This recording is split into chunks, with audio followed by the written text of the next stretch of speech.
요거 한번 가도록 하겠습니다. 정청래 대표의 최고의 마무리 발언 한번 볼게요. 사실 요게 국민을 이기는 정권은 없습니다. 국민은 영원하고 정권은 짧습니다. 이 발언이 많은 논란, 파장을 낳고 있는 것 같습니다. 사실 앞에서 많은 공방을 듣던 중에 마지막에 마이크를 잡고 그렇게 말씀하신 부분이었습니다.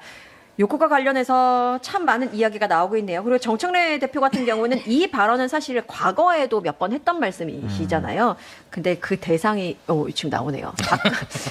예. 윤석열 박근혜한테 했던 말이에요. 2017년, 2025년에 하셨던 말씀이 이번에도 나오면서 어떤 의미인가, 왜 저 말씀을 지금 꺼내셨는가라는 거에 대해서 좀 비판이 나오고 있습니다. 아니 저는 이제 정청래 대표 입장에서는 지금 상당히 좀 다급하죠. 본인의 입지가 상당히 좀 공공한 면이 있고, 또 하나는 지금 여기서 밀리면 본인들은 아예 공간이 없다. 그런 상황에서는 여기서 더 밀어붙여야 된다라는 나름의 어떤 자신만만함도 전 있지 않나, 그런 생각이 들어요. 그 자신감의 원천은 어디냐?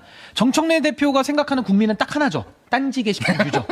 민심의 척도는 딴지 게시판. 결국 김어준 씨를 말하는 거거든요. 그러니까 저는 요 지금 정청래 대표의 발언, 이거는 거의 이재명 정부를 거의 윤석열 박근혜 정부화 시키면서 사실상 이거 선전포고를, 그러니까 선빵 날린다 그러죠. 이 선빵을 날린 것과 마찬가지고요. 제가 이거는 그대로 바꿔서 읽겠습니다. 국민을 이기는 정권은 없습니다. 국민은 영원하고 정권은 짧습니다. 아니죠. 딴지를 이기는 권력은 없습니다. 딴지는 영원하고 정권은 짧습니다. 이렇게 지금 저는 속마음 번역기로 제가 이렇게 말씀을 좀 옮기고요. 근데 이런 식으로 했을 때 정청래 대표가 간과한 게 하나 있어요. 뭔데요? 이재명 대통령을 상당히 뭐 당내 기반도 없고 좀 업수히 여기는 건데, 이재명 대통령에게는 정말 뒤에 수많은 뉴잼스와 수많은 중도 시민들과 수많은 국민들이 실제 있습니다. 그렇기 때문에 지금 정청래 대표는 도전장을 이재명 대통령에게 던진 게 아니라 사실상 국민들에게 결투 신청을 한 것과 마찬가지다. 결투 들어오면 어떻게 하죠? 결투 신청 받아야죠. 신청서가 들어와서 잘 접수됐습니다. 앞으로 2달 안에 보시게 될 겁니다. 그러니까 저 말에 대한 해석을 하자면 무의식 중에 한 말일 수 있다고 보는데, 때로 무의식이 의식을 규정합니다. 그래서 해석기를 돌려드리면 비슷한 것 같아요. 해보자는 거죠. 자신 있어? 뭐 이렇게 들어간 것 같아요. 저들이 갖고 있는 무기는 뭘까요? 이제 생각을 해봤어요. 첫 번째, 이 교주 권력과 이제 운동권 네트워크 같은 거겠죠. 그분들이 이제 오래된 조직을 갖고 있고 온라인 행동력을 또 과시하니까 그런 면에서 맛 좀 볼래? 이렇게 하는 건데, 두 번째는 저는 사법 리스크나 공소 취소로 압박할 가능성이 높다고 생각합니다. 저번에 김어준 뉴스공장에서 음모론 했잖아요. 공소 취소 관련 음모론. 그러니까 이게 뇌피셜입니다만 얼토당토 않는 음모론을 김어준 씨가 모르고 했을까? 저는 잘 모르겠거든요. 그러니까 일종의 무력 시위를 했다고 생각해요. 그런 식으로 앞으로 이런 식의 은근한 압박이나 협박이 좀 많을 것 같고, 뭐 검찰개혁이나 보안사건 논쟁을 붙여서 아주 세게 붙여서 관련해서 압박을 이어갈 것 같아요.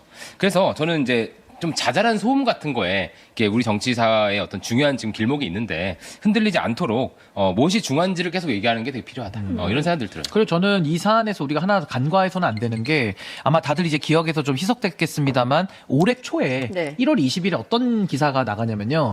그 대통령님하고 정청래 대표가 청와대에서 만찬을 같이 합니다. 근데 대통령께서 뭐 뼈 있는 농담이라고 기사에 나가는데 이런 얘기를 하시죠. 혹시 반명입니까? 라고 물어보시거든요. 네. 그랬더니 정청래 대표는 당시에 우리는 친청입니다. 친청와대입니다. 라면서 말장난 한번 들어갑니다.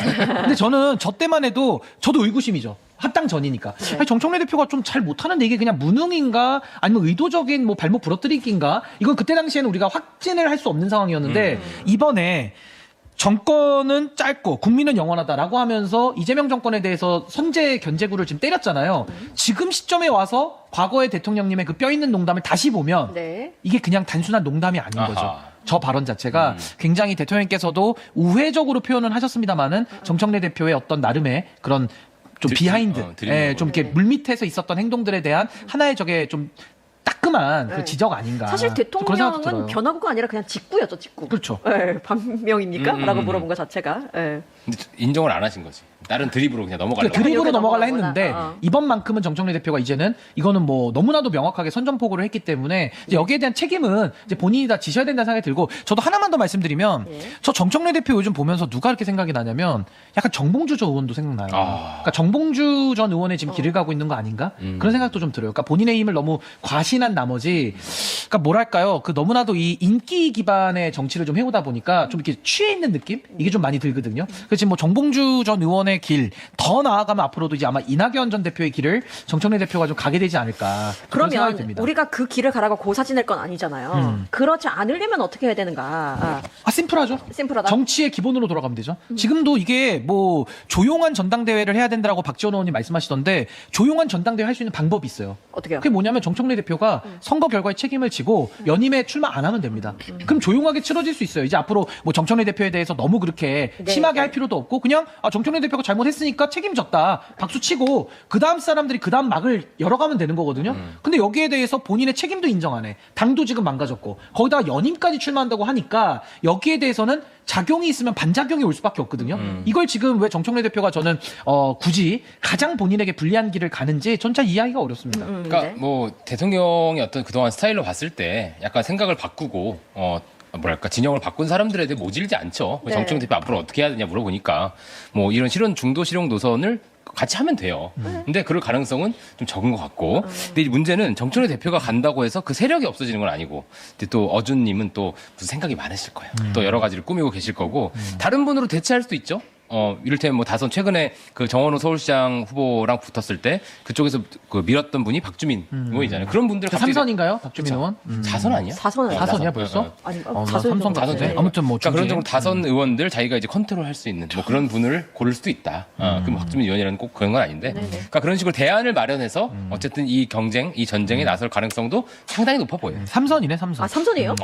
왜 이렇게 오래 하신 것 같아요, 느낌이. 아, 그래요? 예, 뭐 선거도 많이 나오고 했으니까 예, 많이 예. 익숙해서 그럴 텐데. 예. 근데 어쨌든 저는 정청래 대표가 지금까지도 살 수 있는 길은 있어요. 본인의 책임을 지면 됩니다. 근데 그걸 끝까지 거부하면 이건 신상필벌 차원에서 아마 회초리가 몽둥이가 되지 않을까 뭐 그런 생각이 듭니다. 아까 말씀하셨잖아요. 그 선거 결과에 대한 책임을 지면 된다라고 신인규 변호사님이 말씀하셨는데 사실 이거 인정하고 책임지는 부분은 대통령이 먼저 보여줬죠. 이거는 이제 중요 지역에서 이기지 못한 것 그리고 꼭 이겨야 하는 곳에서 이기지 못한 것은 성공이라고 볼 수 없다라고 말씀을 하셨고 그리고 그것과 좀 연결지어서 보자면 이재명 대통령의 순방 중에도 SNS 글 하나가 올라왔습니다. 깜짝 놀랐습니다. 예, 최근에 여론조사에 있어서 대통령 지지율이 9.4%포인트가 한 번에 하락을 한 거예요. 이런 경우는 본 적이 없기 많이 빠진 때문에 거예요.